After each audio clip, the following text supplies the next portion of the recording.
Ya. Assalamualaikum warahmatullahi wabarakatuh. Selamat pagi, siang, sore, dan malam. Kami dari kelompok 3, dari kelas 11 MIPA 1, yang beragamakan saya, Maesa Kavi Aspiana, Adinda, Aurida, Lena, dan Luna akan menceritakan tentang perlawanan Patimura. Pembubaran VOC pada tahun 1799 tidak menghentikan praktik kolonialisme dan imperialisme Belanda di Indonesia. Dalam perkembangannya, Belanda kemudian membentuk pemerintahan kolonial untuk menjalankan kekuasaannya di Indonesia. Pemerintahan kolonial Belanda telah menyebabkan penderitaan bagi rakyat Indonesia karena mereka hanya mementingkan kepentingan Belanda. Perlawanan-perlawanan di daerah pun dilakukan rakyat Indonesia terhadap pemerintah kolonial Belanda. Salah satunya adalah perlawanan yang dilakukan oleh rakyat Maluku atau yang disebut dengan perlawanan Patimura. Jadi, apa sih yang melatar belakangi perlawanan Patimura dan bagaimana berlangsungnya perlawanan tersebut? Sebelum masuk latar belakang dan berlangsungnya perlawanan Patimura, mari kita masuk sesi tebel-tebel tahu bet loh. Seperti yang kita tahu, kawasan Maluku pada abad pertengahan merupakan surga bagi para pencari rempah-rempah dengan kualitas terbaik. Banyak pedagang internasional seperti Cina, India, bahkan Arab datang di kawasan ini untuk berdagang rempah-rempah. Pada sekitar abad ke-16 sampai 17 Masehi, bangsa-bangsa Eropa seperti Inggris, Belanda, Spanyol, dan Portugis mencoba memperebutkan kekuasaan dagang atas Maluku. Nah, selanjutnya ini adalah latar belakang dari perlawanan Patimura sendiri. Sebelum Belanda berkuasa di Indonesia, Inggris terlebih dahulu menduduki Indonesia. Inggris berusaha memperhatikan kemakmuran rakyat Indonesia. Namun, kedudukan Inggris di Indonesia tidak bertahan lama. Melalui Konvensi London pada tahun 1814, Inggris sepakat memberikan beberapa wilayah Indonesia, termasuk Maluku, kepada Belanda. Setelah Belanda berkuasa di Maluku, rakyat sangat tertindas. Pendudukan Belanda di Maluku membawa banyak masalah dan kesengsaraan bagi rakyat Maluku. Pemerintah Belanda membuat kebijakan-kebijakan yang seperti memperlakukan kerja rodi, pembuatan garam tanpa upah, dan kebijakan-kebijakan lainnya yang menyengsarakan rakyat. Rakyat Maluku tidak mau terus menderita di bawah keserakahan bangsa Belanda. Oleh karena itu, perlu mengadakan perlawanan untuk menentang kebijakan Belanda.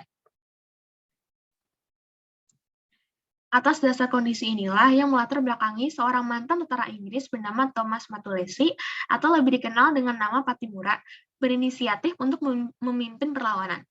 Beserta dengan teman-temannya seperti Anthony Rebok, Thomas Patiwarel, Philip Patumahina, Said Parintah, Ulu Palaka, dan Christina Martatia Hahu. Mereka mengobarkan semangat rakyat Maluku untuk melawan kekejaman pemerintah kolonial Belanda.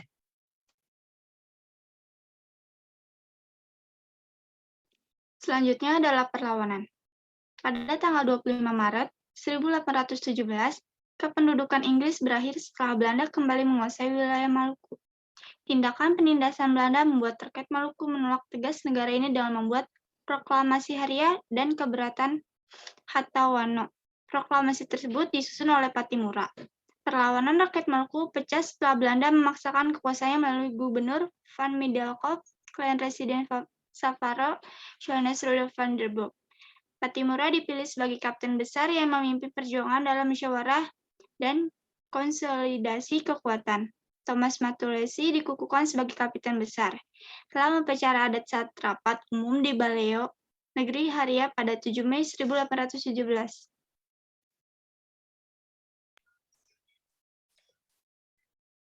Perjuangan Patimura mengusir penjajahan Belanda bersumber dari laman Direktorat SMP Kemendikbudristek. Patimura bersama dengan Philip Slatumahina dan Lukas Selano menyerbu ke Benteng Dustet. Berita tentang jatuhnya Benteng Dustet dan penyerangan pasukan Patimura menggoncang pemerintah Belanda di kota Ambon. Mendengar berita tersebut, Gubernur Van Middelkoop dan Komisaris Engelhard mengutus Mayor Beaches bersama pasukan militer yang besar ke Saparua.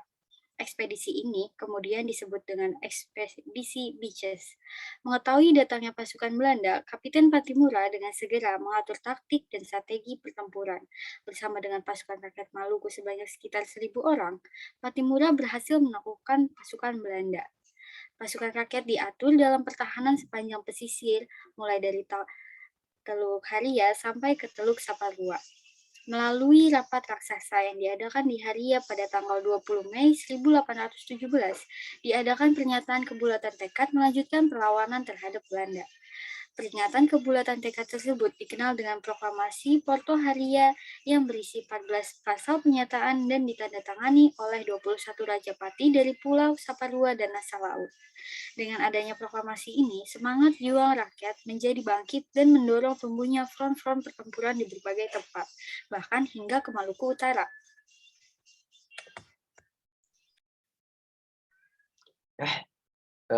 Selanjutnya, pengkhianatan dan akhir perjuangan Kapitan Patimura untuk menekan perlawanan rakyat yang dipimpin oleh Kapitan Patimura. Belanda kembali mengirim armada pasukan yang kuat. Semua armada yang kuat yang dipimpin oleh Overste the Groot dikirim menuju Saparua pada tanggal 4 Juli tahun 1817 dengan tujuan menjalankan vandalisme. Seluruh negeri di Jazirah Hataono di bumi hanguskan. Tidak berhenti dengan tindakan tersebut, Belanda juga menjalankan siasat berunding, serangan mendadak, aksi vandalisme, dan adu domba secara silih berganti. Bahkan, untuk menaklukkan perjuangan rakyat Maluku, Belanda melancarkan politik pengkhianatan terhadap Patimura dan para pembantunya. Letnan Peterson berhasil menyegap Patimura dan Philip Selatumahina pada tanggal 11 November pada tahun 1817 dengan dibantu beberapa orang pengkhianat. Perjuangan Patimura bersama tokoh perjuangan rakyat Maluku lainnya berakhir setelah ditangkap dan dihukum dengan hukum gantung pada tanggal 16 Desember pada tahun 1817. Untuk menghormati jasa dan pengorbanannya, pemerintah Republik Indonesia mengukuhkan Kapitan Patimura sebagai pahlawan perjuangan kemerdekaan, yaitu pahlawan nasional Indonesia. Baik, hanya itu yang dapat kami sampaikan. Terima kasih sudah mendengarkan. Akhir kata, wassalamualaikum warahmatullahi wabarakatuh.